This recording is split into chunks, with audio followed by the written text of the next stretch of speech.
예, 안녕하십니까. 이번 시간에는 증거와 관련돼 가지고 전문 증거에 대해서 주로 살펴보도록 하겠습니다. 자, 우리가 전문 증거 관련돼 가지고는 전문 법칙이라고 하는 것들이 있는데, 먼저 전문 증거가 무엇이고 전문 법칙이 무엇인지와 관련된 기본적인 개념 등을 좀 살펴보도록 하겠습니다. 여기서 보면 전문 증거, 우리 영어로는 hearsay라 그러는데, 이 전문 증거는 바로 전해 들은 증거란 뜻이죠. 그렇기 때문에 여기 것처럼 전해 들은 증거라는 의미다. 그렇기 때문에 여기 보면 그림이 조금 네, 전문 증거 관련된 전해 들은 증거다. 그다음에 사실 인정에 기초가 되는 경험적 사실. 중요한 건 어떤 사람이 경험을 했을 때 그 경험적 사실을 이 경험적 사실을 경험자가 자신이 법원에 직접 구두로 보고하는 것이 원칙인데, 이 경험적 사실을 자기가 직접 구두로 보고하는 것이 아니라 이렇게 다른 제3의 매체 제3의 매체를 통하여 간접적으로 보고할 때 이 3의 매체를 갖다가 우리가 기본적으로 전문 증거라고 한다는 겁니다. 이 3의 매체는 경험자가 경험 사실의 보고를 타인의 입, 그 3의 매체는 바로 타인의 입을 통해서 하는 경우도 있을 수 있고, 아니면 서류를 통해서 하는 경우도 있는데, 이 3의 매체 관련돼 가지고 타인의 입을 통해서 하는 경우는 전문 진술이라 하고, 그 다음에 서류라는 경우는 전문 서류를 한다. 그런 의미로 여러분들이 이해해 두시면 될 것 같습니다. 자, 그럼 예를 들면 여기 보는 것처럼 A가 B를 살해한 혐의로 기소된 사건이 있을 때 관련돼 가지고, 이때 A가 B를 살해하는 거를 어떤 사람이 경험했다. 즉 갑이 경험했다는 겁니다. 그럼 갑이 증인으로 법정에 출석해서 자기가 증언한다. 자, 법정에서 증언할 때 이 증언은 누가 하는 거예요? 지금 갑이 하는 거죠. 자기가 직접. 그렇기 때문에 이렇게 갑이 직접 할 때는 이거는 원본 증거다. 근데 갑이 목격한 사실을, 갑이 어떤 사실을 경험했어요. 그 경험한 사실을 을에게 말하고, 을이 이제 여기 보는 것처럼 을이 증인으로 을이 증인으로 법정에 출석해서 A가 B를 살해했다는 것을 목격했다는 말을 갑으로부터 들었다 라고 이제 진술한 경우, 자, 이렇게 을이 갑의 어떤 말을 갖다가 을이 대신 진술로 전달하는 경우, 이때 이걸 우리가 바로 전문 진술이다. 전문 증거 중에 전문 진술이라 하는 거고, 이 갑의 진술을 기재한 참고인 조서, 즉 을이 수사기관에 출석해가지고 참고인 진술 조서를 작성해서 참고인 진술 조서를 작성했다. 그럼 관련돼가지고 이걸 전문 서류라고 하는 것입니다. 전문 서류를 하고, 이 전문 서류와 전문 진술을 합쳐서 우리가 전문 증거라고 하는 거기 때문에, 여기 전문 증거의 기본 개념은 여러분들이 이렇게 보는 것처럼 바로 직접 전달하는 것이 아니라 무엇인가 제3의 매체를 통해서 전달할 때 그걸 우리가 전문 증거를 한다. 그런 의미로 여러분들이 이해해 두시면 될 것 같아요. 자, 다음으로 보면 전문 증거의 유형을 보면은 기본적으로 전문 증거는 진술 증거를 기본으로 합니다.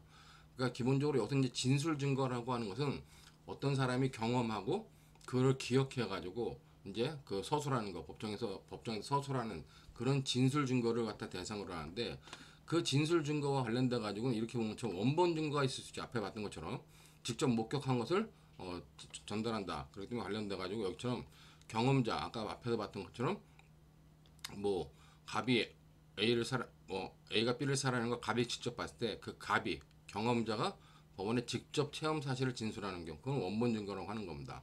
그렇기 때문에 피고인의 공판정에서 자백이라든가 아니면 증인의 공판정에서 진술, 이런 것들을 말하는 것인데, 이에 대해서 이제 원본 증거에서 전문 증거라고 하는 거는 기본적으로 이것처럼 경험자의 진술을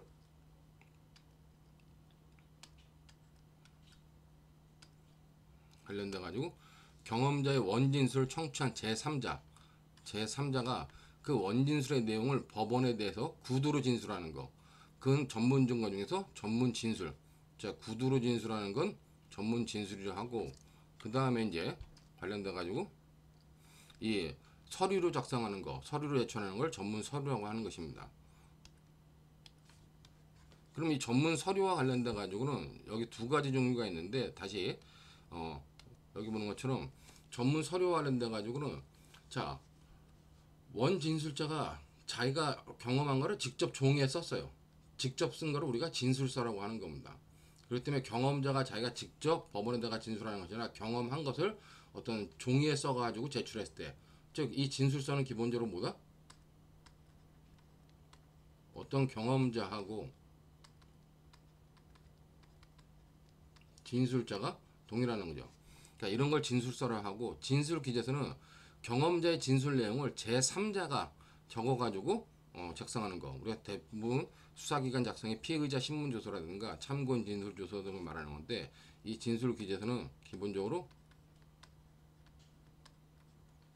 경험자하고 작성자가 다른 걸 말한다. 여기도 기본적으로 진술자가 아니라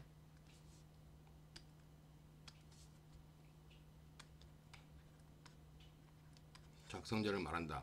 그러니까 그런 의미로 여러분들이 이해해 두시면 될 것 같습니다. 그렇기 때문에 진술 증거는 기본적으로 원본 증거가 될 수도 있고 전문 증거가 될 수 있는데, 전문 증거는 이렇게 전문 진술과 전문 서류로 구별할 수 있다. 그 정도로만 여러분들이 받으시면 될 것 같습니다. 자, 그럼 여기서 우리가 이제 전문 증거 관련돼 가지고 결국 전문 진술의 특성을 이해해야 되는데, 전문 진술이 뭐냐 관련돼 가지고 여기 뭐좀 전문 증거의 개념 파악에는 전문 진술에 대한 이해가 가장 기본이고 중요하다 그랬습니다. 자, 왜냐면 전문 서류의 경우도 경험자의 원진술이 서류를 통해 간접 보고되면 그 전문 서류를 한다 그랬죠. 근데 전문자의 어떤 전에 들은 사람의 전문 진술이 서류를 통해 하면 전문자의 전문 진술, 여기에 전문성이 한번 포함되는 거고, 그 다음에 서류를 통해 또 간접적으로 보고되기 때문에 이때는 재전문 서류라고 하는 겁니다. 그렇기 때문에 전문 서류의 경우는 별로 중요하지 않고, 이 전문 진술에 대해서 전문 증거를 이야기하는 전문 진술의 개념이 가장 중요하게 이해되는데, 여기서 중요한 거는 이제 이 전문 진술에서 말하는 이 진술이 무엇이냐 관련된 의미를 여러분들이 정확히 좀 이해하고 있어야 됩니다. 그렇기 때문에 요 내용을 여러분 좀 기억을 해야 되는데, 자, 우리가 그냥 진술이라고 하는 것은 사람의 입을 통해서 나오는 말을 다 진술이라고 일반적으로는 얘기를 해요. 근데 이 전문 진술에서 말하는 진술은 그런 게 아니라, 자, 어떤 사람이 어떤 현장을 목격 또는 경험하거나 지각합니다. 제가 이제 크게 뭐 경험이라 하는데, 어떤 상황을 경험하고 나서 그 경험한 것을 자기가 기억을 하겠죠. 기억을 하고 나중에 법원에다가 진술하는 겁니다. 서술하는 과정을 거치는데, 이 전문 진술에서 말하는 진술이라고 하는 것은 이렇게, 그 진술이라고 하는 것은 경험, 그 다음에 기억, 서술의 과정을 거치는 걸 우리가 진술이라고 합니다. 근데 이런 진술들은 오염될 수가 있겠죠. 왜냐면 어떻게 오염될 수 있겠느냐, 보면 오류 개입 가능성을 낸다 가지고, 자, 경험하는 부분에서 정확하게 목격했는지 아니면 잘못 지각했는지에 따라 가지고 여기에 오류 가능성이 있을 수 있다는 겁니다. 그 다음에 기억할 때는 기억은 했는데 나중에 기억이 변형되거나 아니면 기억이 정확하게 보관 유지됐느냐 여부에 따라 가지고 오염 가능성이 있을 수 있다는 겁니다. 그 다음에 서술을 할 때 보면은 서술을 하면서 거짓으로 서술할 수도 있는데, 그런 것들을 감시하는 것이 바로 외적 상황에 대한 좌우됨이 없이 했느냐 아니면 성실하게 증언하느냐에 따라 가지고 서술에서의 오류 개입 가능성이 있다는 겁니다. 자, 그렇기 때문에 일반적인 진술, 증인이 하는 증언이라고 하는 진술 같은 경우는 이 경험, 기억, 서술의 과정을 거치고 이런 오류 개입 가능성이 있기 때문에 이 오류 개입 가능성을 차단하는 장치, 즉 경험적 진술의 정확성과 성실성을 담보하는 장치로서 바로 우리가 이런 것들을 두고 있다는 겁니다. 그렇기 때문에 이런 경험, 기억, 서술의 과정에서 오류 가능성을 배제하고자, 자, 만약에 당신이 기억하는 것과 다른 것들을 말합니다. 그러면 처벌받겠다는 선서를 하고 위증의 벌을 경고하게 되는 겁니다. 자, 그 다음에 당신의 말한 것이 맞는지 정확하게 기억되는 것이 확인하기 위해서 반대 신문을 하고, 그 다음에 서술하는 과정에 관련돼 가지고 서술하는 과정이 잘 됐는지, 근데 진실을 내게 얘기하는지를 파악하기 위해서 태도 관찰을 하는 이런 세 가지의 담보 장치를 두게 되는 것이죠. 그렇기 때문에 전문진에서 진술이라고 하는 건 경험, 기억, 서술의 과정을 거치고 오류 개입의 가능성을 줄이고자 이 경험적 진술에 대해서는 이렇게 정확성과 성실성을 담보하는 장치로서 선서와 위증의 벌 경고, 반대 신문, 그다음에 태도 관찰이라고 하는 세 가지의 장치를 우리가 두게 되는 것입니다. 자, 진술은 이렇게 되는데, 이제 전문 진술할 때 이 전문 진술은 뭐냐? 이 진술이라고 하는 건 뭐라 했어요? 진술이라고 하는 것은 위에 이런 것들을 갖추는 건데, 이때 전문 진술은 뭐냐?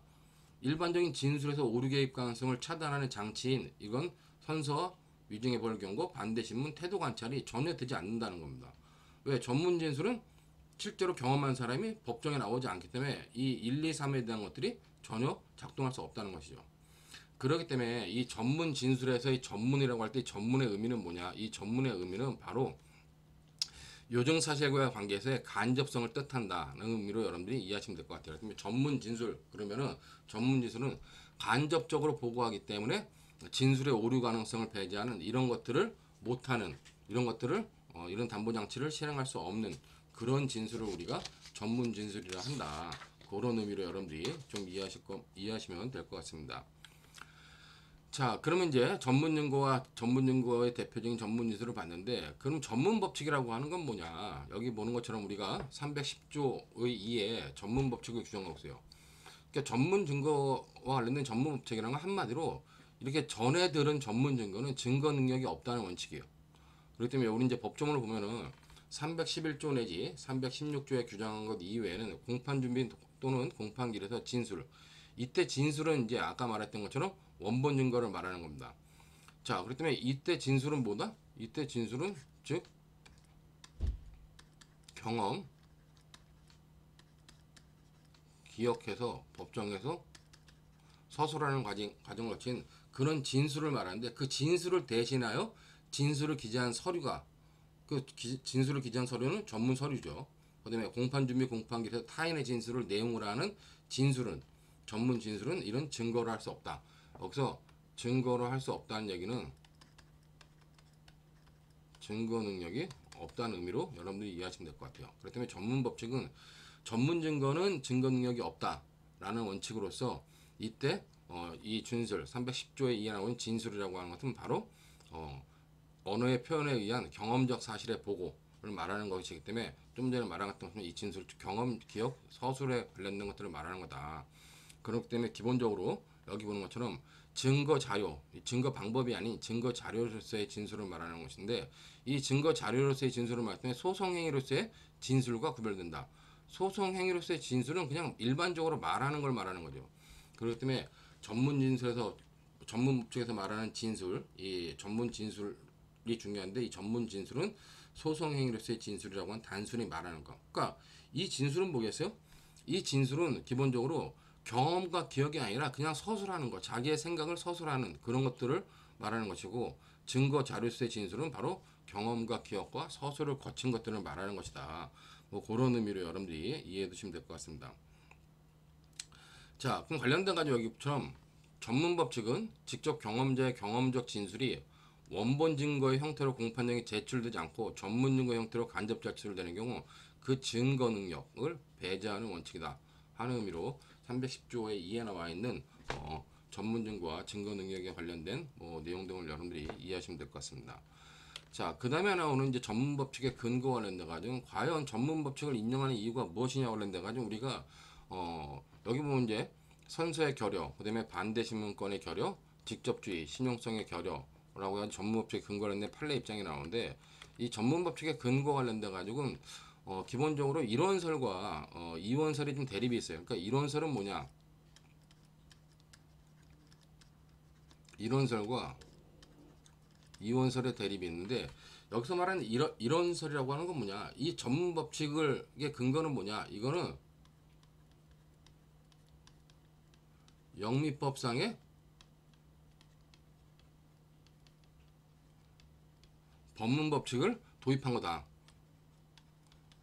라고 하기 때문에 기본적으로 영미법상에서의 그 전문 법칙을 도입했다는 의미는 뭐냐? 이 영미법상의 전문 법칙을 도입하는 이유는 전문 증거에다가는 이 반대 신문권이 결여되어 있기 때문에 기본적으로 전문 증거는 증거 능력을 인정하지 않는다라고 하는 것이 핵심적인 근거가 됩니다.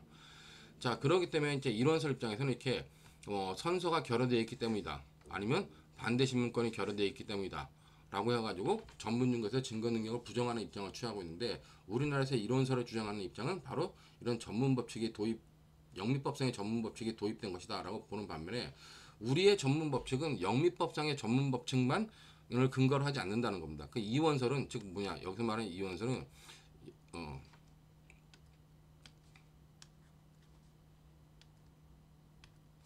영미법상의 그 이원설은 기본적으로 영미법상의 법의 전문 법칙도 기본적으로 우리 형사정법상 전문법칙의 근거고, 그 다음에 대륙법계의 직접주의도, 이 직접주의도 우리 전문법칙의 근거다라고 보는 견해가 이원설이고, 이런 이원설의 입장이 현재 한국에서의 판례 입장이다. 그런 의미로 여러분들이 좀 이해하시면 될 것 같아요. 그렇기 때문에 전문법칙의 근거를 이렇게 어떤 영미법상의 근거로 두는 선서의 결여라든가 반대신문권의 결여로 두는 견해도 있는 반면에, 여기 보는 것처럼 직접주의라고 하는 건 주로 대륙법계에서 드는 입장입니다. 그렇기 때문에 대륙법계 입장에서는, 자, 전문 증거는 법원이 공판정에서 직접 음미한 증거가 아니므로 증거 능력을 부정해야 된다라는 입장이에요. 그렇기 때문에 대륙법계에서도 전문 법칙과 같은 것들이 있는데, 그 인정하는 이유가 뭐냐? 공판 중심주의에 따라 가지고 법정에서 직접 드는 것이 아니기 때문에 배제해야 된다. 증거 능력을 배제해야 된다고 하는 그런 직접주의가 이 대륙법계에서의 전문 증거 제한의 가장 큰 근거라고 볼 수 있다는 겁니다. 그다음에 이제 또 여기 신용성의 결여다라고 해가지고 경험 사실을 직접 보고하는 것이 아니기 때문에 뭐 신용성이 결여될 위험이 있다라고 해가지고 이 신용성의 결여도 또 하나의 근거로 들고 있습니다. 자, 이와 관련돼 가지고 결국 그러면 우리는 지금 제가 이원설 입장이 판례 입장이고, 판례 입장이 좀 타당한 것 중에 관련돼 가지고 왜 그렇게 봐야 되냐면, 자, 우리가 기본적으로 현재 우리 전문 법칙에 보면은 피고인의 진술을 기재한 서류가 있어요. 자, 피고인의 진술을 기재한 서류 관련돼 가지고 기본적으로 피고인의 진술을 기재한 서류, 전문 서류죠. 이 전문 서류와 관련돼 가지고는 기본적으로 311조, 312조, 313조의 규정이 있다는 겁니다. 그다음에 피고인의 진술을 피고인의 진술을 내용으로 하는 전문 진술도 있다는 겁니다. 자, 전문 진술과 관련된 우리가 나중에 보면 316조 1항에 이제 그 내용이 나오게 됩니다.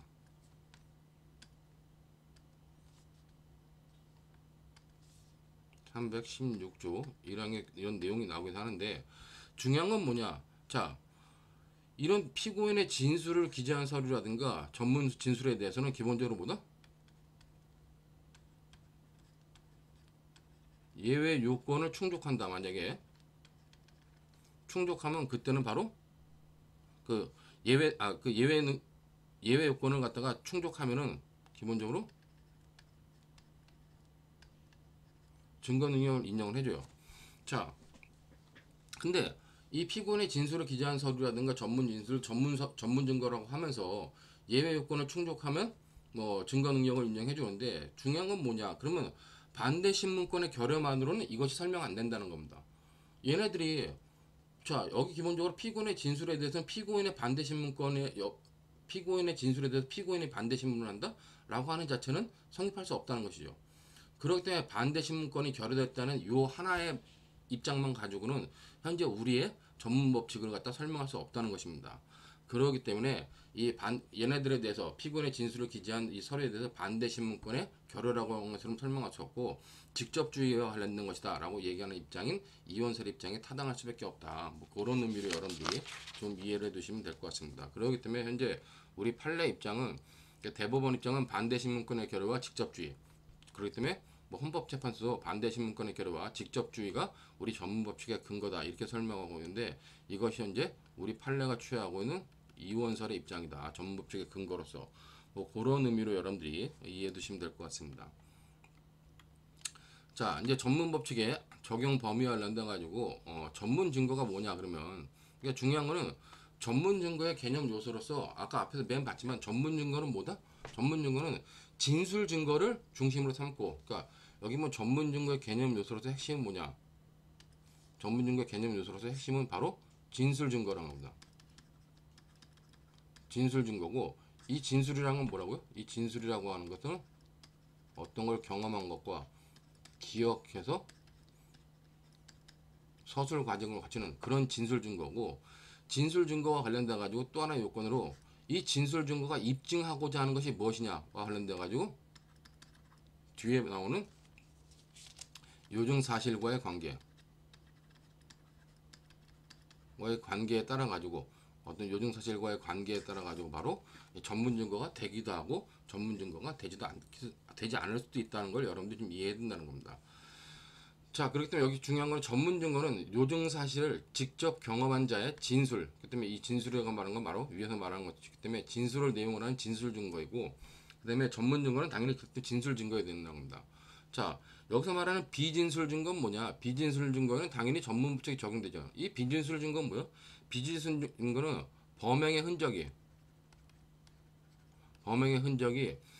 사람의 지각이 아닌 것에 남아 있는 거. 흔적이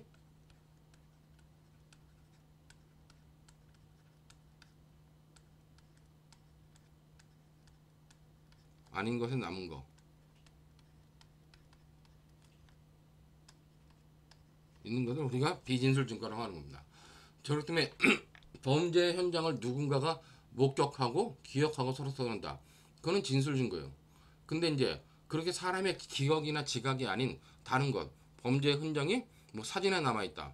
아니면 범죄 현장이 뭐 피가 칼에 묻어 있다. 그런 것들은 다 비진술 증거로서 그때는 당연히 전문 법칙이 적용되지 않는다는 거죠.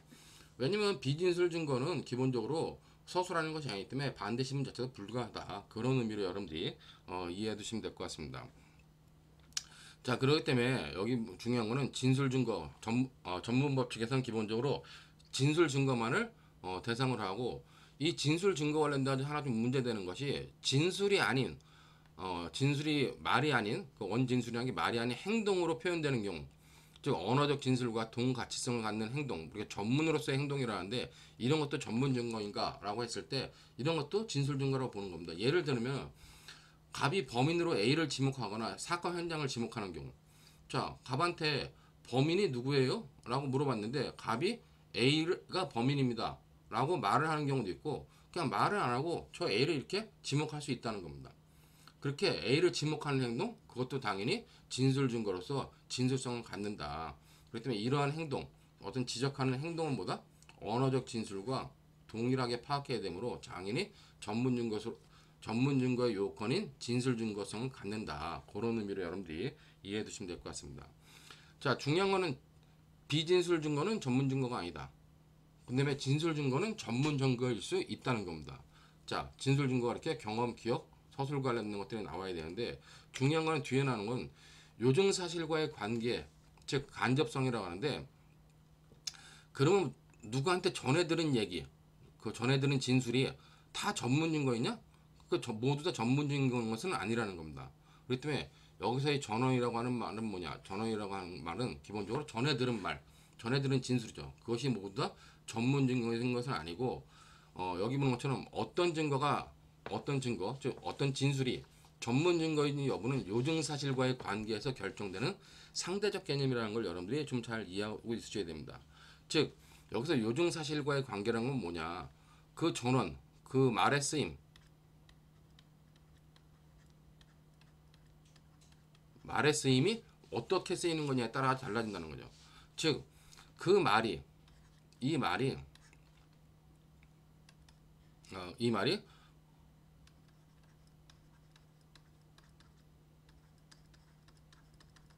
무엇을 입증하는가에 따라 가지고 달라질 수 있다는 거예요.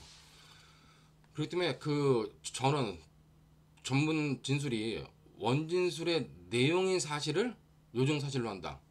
자, 그러면 이건 전문 증거가 되는 겁니다. 근데 원진술의 존재 자체가 요증 사실인 경우는 본래 증거로 본다. 그렇기 때문에 기본적으로 여러분들이 보면 어떤 원진술이 있다 했을 때 이 원진술의 내용을 문제 삼는 진술이다. 그러면 이거는 바로 전문 증거가 되는 것이고, 자, 원진술의 내용이 아니라 원진술의 존재, 그런 말을 했다는 자체, 그 존재가 진술에 의해서, 여기서 말하는 진술은 전원이겠죠.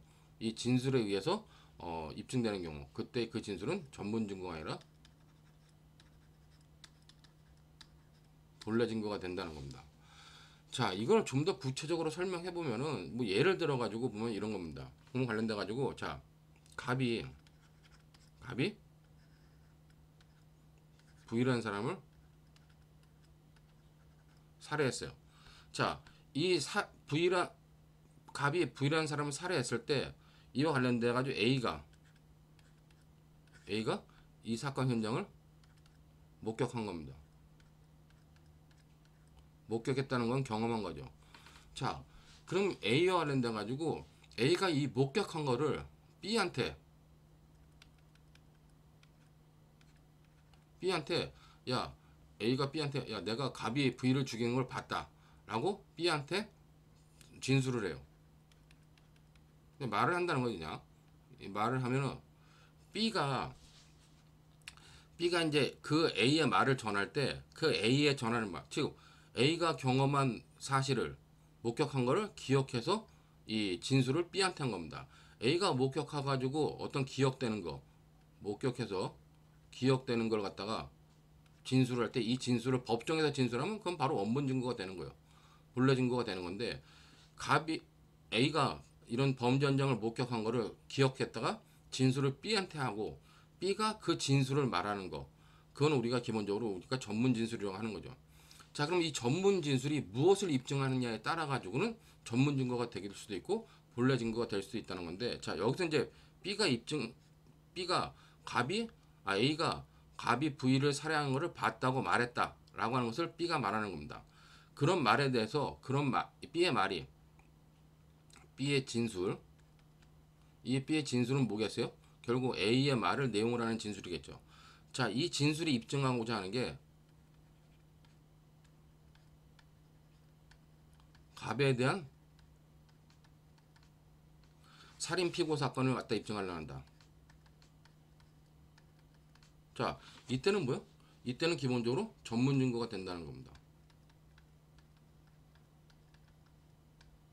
즉, A가 말하기를 갑이 V를 살해했다라고 하는 것을 A가 봤다고 하는 말을 들었다라고 진술을 해요. B가 진술하는데 그 B의 진술을 가지고 자, 뭘 입증하려냐? 갑에 대한 살인 사건. 갑이 살인 저지른 그 사건에 대해서 어떤 그 증거를 사용할 땐 그건 전문 증거가 된다는 겁니다. 왜냐면은 이건 결국 이 전문 증거는 여기 A에 대한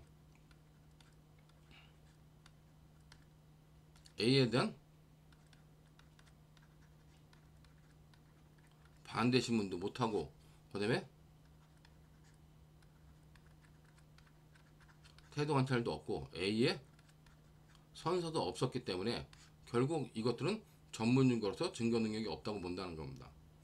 자, 근데 A가 그렇게 말했다라고 하는 것을 진술할 때 그것이 갑의 살인 사건에 대한 것을 증명하는 것이 아니라 자, A에 대한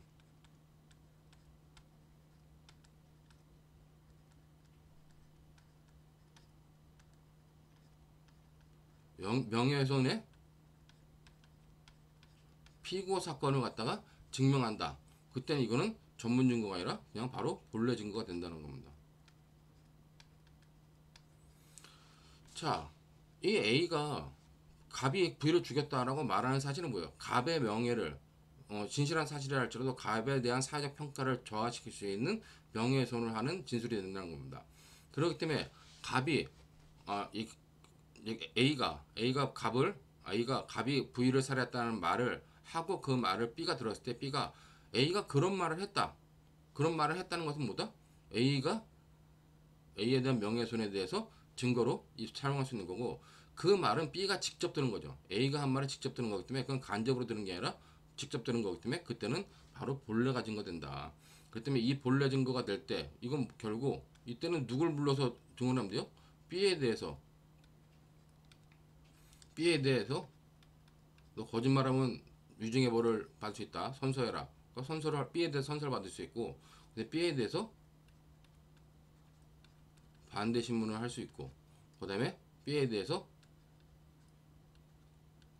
태도 관찰을 할 수가 있다. 그러므로 이에 대해서 이렇게 무엇을 입증하냐에 따라 가지고 어떤 원진술의 내용인 사실, 즉 이 A가 말한 사실의 그 내용인 사실을 갖다가 입증한다.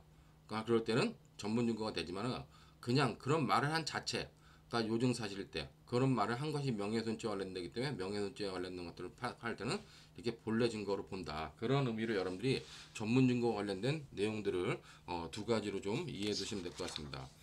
그렇기 때문에 전문 증거는 여기 말했지만 이렇게 앞에 본 것처럼 반드시 진술 증거해야 된다. 그 진술 증거는 경험과 기억과 서술을 거치는 그런 진술 증거를 통해서 그런 진술 증거가 입증하려는 사실이 어떤 원진술자의 내용인 원진술의 내용인 경우는 전문 증거가 되지만 원진술의 존재 자체 그런 갑이 그런 말을 했다는 자체와 관련돼 가지고는 요증 사실인 경우에는 그때는 본래 증거가 된다 하는 의미로 여러분들이 이해해 두시면 될 것 같아요. 이게 이제 수업 시간에 이론적으로는 설명하기는 뭐 쉬운데 실제 사례에서는 굉장히 어렵기 때문에 그런 부분들 여러분들이 좀 한 번씩 잘 파악해 둬야 된다라고 생각이 됩니다.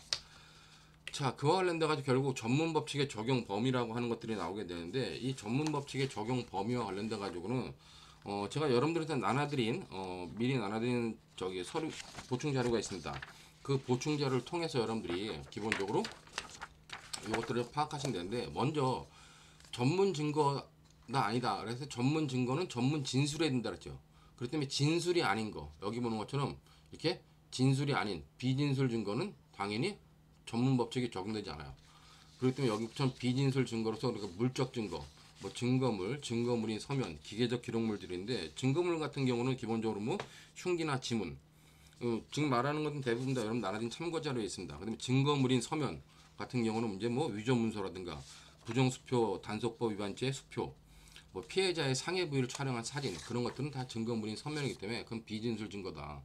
그다음에 기계적 기록물, 컴퓨터의 로그 기록, 전자 출입증에 의한 출입 상황의 전자 기록 이런 것들은 다 기계적 기록인데 그런 것들은 다 진술 증거가 아니기 때문에 기본적으로 전문 법칙이 적용되지 않는다는 겁니다. 그다음에 행동 관련 단순 행동 관련돼 가지고 도주 사건에서 범인이 도망하거나 아니면 협박 사건에서 피해자의 깜짝 놀라는 모습 뭐 이런 것들은 기본적으로 단순 행동으로서 당연히 진술 증거가 아니다. 그렇게 보면 될 것 같습니다. 그다음에 행위의 언어적 부분이라는데 뭐 언어적 행동이라고 하는데 이건 뭐냐면은 기본적으로 여러분들 보면 예를 든 것이 갑이 A를 껴안을 때 이것이 추행인지 애정의 표현인지 잘 모를 때 그 갑이 A를 껴안을 때 추행인지 애정 표현인지 그 행동의 의미를 설명하기 위해 갑이 한 말을 의리 듣고 증언하는 경우 그럴 때는 전문 법칙이 적용되지 않는다는 겁니다. 즉 관련돼 가지고 행위의 언어적 부분 그래 가지고 이 부분은 자 갑이 한 어떤 이 말이 있는데 말을 의리 듣고요. 의리 듣고 이 의리 기본적으로 증언을 하는 겁니다. 증언하는데 이 갑의 말이 뭐냐면 어떤 사실을 경험해서 기억해서 진술하는 부분이 아니라 갑이 자기의 행동이 어떤 것인지 자기 행동이 뭐 애정 표현인지 추행인지를 나타내기 위해서 하는 말일 때 그럴 때는 그냥 언어적 부분이기 때문에 행위의 언어적 부분 관련돼 가지고 기본적으로 전문 법칙이 적용되지 않는다. 뭐 그런 의미로 여러분들이 이해해 두시면 될 것 같습니다. 그렇기 때문에 지금 이 부분들 비진술 증거 부분은 당연히 다 증거 능력 전문 법칙이 적용되지 않는 겁니다. 그렇기 때문에 전문 법칙이 적용되지 않는 것이고 그 다음에 이제 관련돼 가지고 나눈 것 중에 발언이라고 하는 것들인데 발언과 정황 증거 관련돼 가지고 여기 보면 전문 증거가 아닌 것이라 했는데 여기 보면은 자 발언 중에서도 원래 말이 단순한 발언인 경우 그 다음에 원래의 말이 단순한 정황된 경우 그러니까 여기서 말하는 발언이나 정황 증거는 뭐냐 여기서 진술 증거인지 비진술 증거인지 애매하다는데 결국 발언이나 정황 증거와 관련된 여러분들이 이걸 생각하면 될 것 같아요. 여기는 기본적으로 경험과 기억과 기본적으로 서술 중에서 자 이 경험과 기억이 없고 그냥 서술만 있는 것들을 우리가 그냥 발언 아니면 그냥 뭐 정황 증거다라고 얘기를 할 수 있다는 거예요. 그렇기 때문에 여기 본 것처럼 원래의 말이 단순한 발언이다. 그러니까 내가 누굴 죽여버리겠다라고 하는 어떤 의사표시. 그렇기 때문에 뭐 법률적 의사표시. 그래가지고 의사표시나 해악의 고지 발언이라는데 법률적 의사표시, 청약이나 승낙이라든가 거절, 동의 이런 것들은 뭐다? 경험, 기억이 아니라 그냥 자기의 생각을 말하는 것뿐이죠. 그 다음에 사실적 의사표시, 뭐 지시라든가 청탁이라든가 협박이나 제안 이런 것들은 그냥 단순히 말하는 거기 때문에 그렇게 단순히 말하는 부분 관련돼 가지고 이것들은 발언에 해당하기 때문에 그냥 단순히 서술에 해당하기 때문에 기본적으로 아니다. 여기 이제 협박, 해악의 오지라는데 이것도 기본적으로 과거의 시험 문제, 기출 문제 나왔던 거죠. 그렇기 때문에 자기의 생각을 말하는 것이기 때문에 이거는 당연히 단순한 발언으로서 비진술 증거로 전문 법칙에 적용되지 않는다는 겁니다. 자, 그 다음에 관련돼 가지고 이제 정황 증거. 원래 말을 하는데 그 말이 어떤 그 사람의 정신적 심리 상태라든가 심리 상태라든가 아니 무엇을 인정하는 진술일 때 그럴 때도 다 경험이나 기억이 없이 서술만 하는 거기 때문에 이때 말하는 거 말이 어떤 발언이거나 단순한 의사표시의 발언이거나 정황 증거일 때는 그때는 기본적으로 비진술 증거로서 전문 법칙이 적용되지 않는다는 거 보시면 될 것 같습니다. 그렇기 때문에 여기 보면 뭐 정신 상태 관련된 말이다 했을 때 원진술자가 뭐 나는 신이다 라고 말을 했어요. 그걸 갖다가 제3자가 듣고 말을 했다. 그럼 원진술자의 말이 뭐예요? 원진술자 자체의 말이 어떤 정신 상태를 갖다가 나타내는 거기 때문에 그때는 약간 이 사람이 미쳤다라고 하는 어떤 정황 증거일 뿐이지 기본적으로 원래의 증거가 되지 않는다. 그런 의미로 여러분들이 이해해 두시면 될 것 같습니다. 그런데 관련돼 가지고 중요한 것 중에 하나가 그러기 때문에 원래의 말, 이 말들은 뭐요? 이 말들은 다 여기 원래 말이라 할 때 이 원래 말, 이 말이라고 하는 거냐? 이 말은 결국 경험 사실의 진술이 아니라는 거예요. 즉 이 경험하고 기억해서 서술하는 것이 아니라 그냥 단순히 말하는 것이기 때문에 이 서술을 듣는다는 건 뭐다? 그거는 제3자가 들을 때 그건 직접 청취하는 것이 경험 사실을 청취하는 것이 아니기 때문에 당연히 전문 법칙이 적용되지 않는 것이다. 뭐 그런 의미로 여러분들이 이해해 두시면 될 것 같습니다. 자, 중요한 건 그러면 원래의 말이 경험 사실의 진술인 경우 있어요. 즉 진술 증거죠. 여기서 보면 이제 이 진술 증거를 내 가지고 이 진술 증거는 기본적으로 이 경험,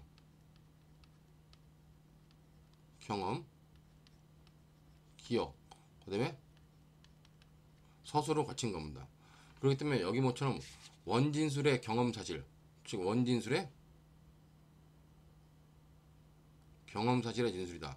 자, 원진술의 경험 사실의 진술이에요. 근데 아까 좀 봤지만은 전문 증거라고 하는 건 진술 증거지만 무엇을 입증하느냐에 따라 가지고 달라진다 그랬죠. 그렇기 때문에 여기 뭐처럼 요증 사실의 진술의 요증 사실이 그 진술의 내용, 진술 내용의 진실을 갖다가 요즘 입증하려고 한다. 그럴 때는 간접 듣는 거기 때문에 결국 전문 증거가 된다는 겁니다. 근데 요증 사실이 진술 자체의 존재 여부를 밝힌다. 자체의 존재 여부를 밝히는 경우와 내용 여부를 밝히는 경우로 나눠가지고 존재 여부를 밝히는 건 뭐다? 그때는 직접 듣는 것이 아니라 간접 듣는 것이 아니라 그때 듣는다는 건 바로 직접 듣기가 되기 때문에 이거는 본래 증거가 된다는 겁니다. 그러니까 아까 앞에서 봤던 사례에서 기본적으로 A에 대한 명예훼손, 그 A가 갑의 명예를 훼손한 사건에서 갑의 말은 뭐다?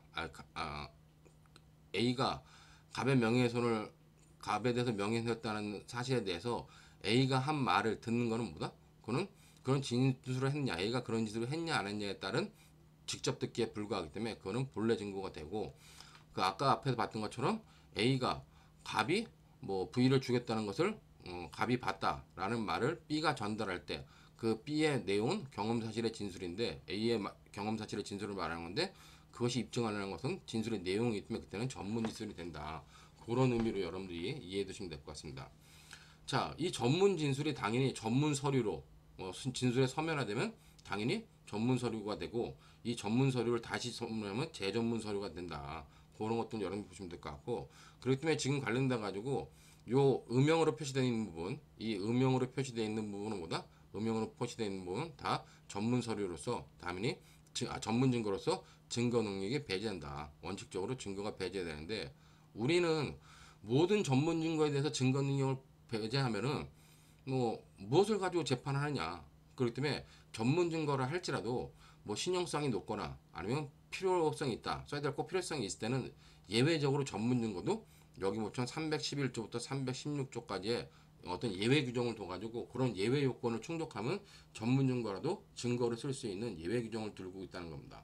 그렇기 때문에 이런 의미에 관련된 것들을 여러분들이 좀 봐주시면 될 것 같고, 단 하나 주의해야 될 거는 여기 관련돼 가지고 만약에 발언이나 어떤 사람의 말이 어떤 정황 증거다. 그럼 정황 증거는 기본적으로 발언이 아니기 때문에 증거 능력 전문 법칙이 아니라 했어요. 자, 근데 이제 관련돼 가지고 문제되는 것 중에 하나가 전문 법칙의 취지를 잠탈하는 경우가 있을 수 있는데, 그런 건 뭐냐? 기본적으로 정황 증거로 사용될 것이다 라고 해가지고 전문 증거가 아니다 라고 해가지고 증거 능력을 부여했어요. 그래 놓고 그런 전문 증거가 아니기 때문에 증거 능력을 부여해 놓고 그거를 전문 증거의 내용을 입증하는 방식으로 쓸 때 그것을 우리 판례는 엄격하게 제한하고 있는데, 그런 부분에 대해서는 참고 자료에 나오니까 참고 자료에 있는 내용들을 여러분들이 좀 살펴봐 주시면 될 것 같습니다. 자, 그런 내용으로 여러분들이 전문 법칙의 기본적인 내용 등을 좀 살펴보시면 될 것 같고, 자, 여기 보는 것처럼 전문 법칙의 부적용, 적용되지 않는 건 뭐다? 비진술 증거, 그 다음에 행동의 언어적 부분, 요증 사실과의 관계에서 직접적인 것들, 그 다음에 증거 동의가 있거나 탄핵 증거. 여기 보면 이제 증거 동의라면 아무리 전문 증거라 할지라도 증거 동의하거나 그럴 때는 기본적으로 증거 능력을 인정해버립니다. 그 다음에 전문 증거는 증거 능력이 없지만 탄핵 증거라도 사용될 수 있어요. 그렇기 때문에 좀 요 음영 있는 부분은 전문 법칙이 적용되는 부분이고, 나머지 부분들은 전문 법칙이 적용되지 않는 부분이다. 그렇게 여러분들이 좀 정리해 두시면 될 것 같습니다. 요 도표와 관련된 내용은 여러분들 보충자료 나눠드리는 게 있으니까 보충자료를 통해서 한번 꼼꼼히 살펴보시면 될 것 같습니다. 자, 그런 의미로 여러분들이 뭐 관련된 내용들 좀 봐주시면 될 것 같고, 자, 그 다음에 이제 전문 법칙의 예외 그래가지고 기본적으로 전문 증거는 증거 능력을 인정할 수 없다라고 하는 것이 전문 법칙입니다. 근데 우리가 앞에서 봤지만 전문 법칙의 근거가 뭐냐? 우리의 근거는 이원설 입장에서 반대 신문권이 결여되어 있고, 그다음에 직접주의에 위반되기 때문이라는 겁니다. 근데 전문 법칙을 엄격하게 적용하면 무슨 문제가 생기냐? 경우에 따라 가지고 이렇게 진실 발견에 중대한 장애가 발생할 수 있다는 거예요. 전문 증거밖에 없고 직접 증거가 없다 했을 땐 결국 전문 법칙의 전문 증거에 대해서 인정할 수 있어야 되는데, 그것을 쓰지 못한다면 진실 발견에 중대한 장애가 발생할 수도 있고, 전문 증거 이제 뭐 전문 법칙 근거로 반대 신문권의 결여를 들고인데, 굳이 반대 신문이 없더라도 뭐 진실성이 충분히 인정되는 증거까지 일일이 전문 증거로서 증인을 직접 소환해야 된다. 그럼 결국 소송 경제에 반한다는 겁니다. 그렇기 때문에 전문 법칙에도 일정한 예외를 둘 필요성이 있다. 그럼 그 예외 필요성의 근거가 뭐냐 하는데, 바로 여기 뭐처럼 예외 필요성의 근거 기준으로 나오는 것이 바로 신용성의 정황적 보장과 필요성이라고 하는 두 가지 예외 요건이 있으면은 전문 증거라 할지라도 예외적으로 증거 능력을 인정할 수 있다는 겁니다. 즉 여기서 보는 것처럼 굳이 공판정에서 원진술자에 대한 반대 신문의 기회를 주지 않더라도 허위의 위험성이 없는 경우, 이런 것은 당연히 신용성의 정황적 보장, 신용성이 보장된다는 겁니다. 예를 들면 이런 거죠. 사건 중 또는 사건 직후에 충동적 진술과 같은 자연적인 진술 아니면 반사적인 진술. 근데 죽음에 직면한 자의 진술, 죽음에 직면한 사람은 허위 진술할 가능성이 거의 없다는 거죠. 그 다음에 진술자의 이익에 반하는 진술, 그 다음에 원진술이 공문이나 업무의 통상적 작성에서 통상적 작성 문서에 의해서 기재된 경우, 그런 경우는 굳이 뭐 반대 신문을 하지 않더라도 당연히 신용성이 보장될 수 있다. 그렇기 때문에 이런 신용성의 정황적 보장에 인정되는 서류나 아니면 원진술 같은 증거를 찾는 것이 불가능해가지고 부득이 전문 증거라도 사용할 필요성이 있는 경우, 그럴 때는 전문 증거라도 예외적으로 증거 능력을 인정해야 될 필요성이 있다는 겁니다.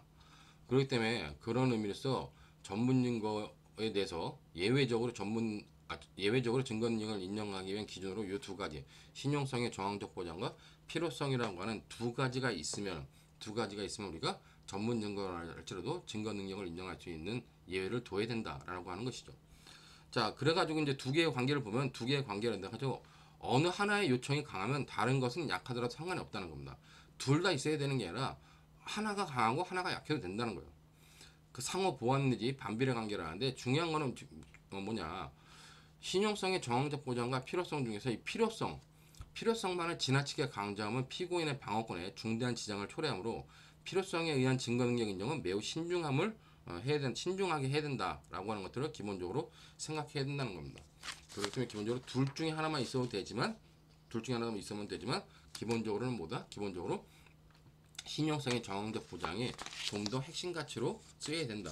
그런 의미로 여러분들이 이해해 두시면 될 것 같습니다. 자, 요렇게 해가지고 전문 법칙에 관련되어 있는 전문 증거와 전문 법칙에 관련된 내용을 봤고, 잠시 쉬었다가 기본적으로 이제 전문 법칙의 내용을 봤기 때문에 전문 법칙의 예외로서 우리가 규정되어 있고 있는 311조부터 316조의 내용들은 쉬었다 살펴보도록 하겠습니다.